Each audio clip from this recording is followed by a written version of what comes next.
My wife is neurodivergent. I'm neurotypical. One of the hugest ways that my wife has helped me is me walking out of and untangling having grown up in and participated in fundamentalist religion for years. And I mean, in like a toxic way. I was raised in it. I was groomed to accept abusive behavior. I was a leader in that environment. I was a pastor at one point.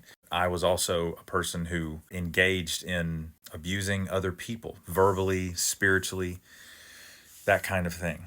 Going through turning my life upside down to get out of that environment and actually start to rebuild my own identity from the ground up, it was essential that my wife had actually always had a very strong sense of personal identity and a very strong sense of self.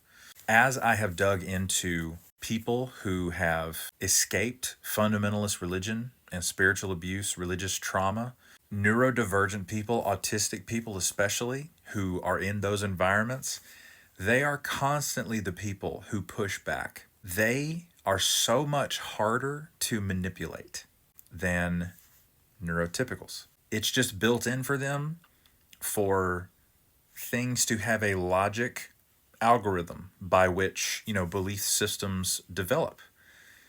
And if it is not logical, if it does not make practical sense, they are not on board.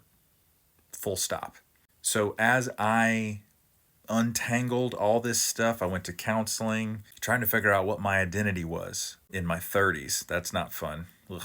My wife was an absolute rock solid person to have walk with me through that process. It only strengthened our relationship even further. It was such a merciful and serendipitous thing for us to end up together.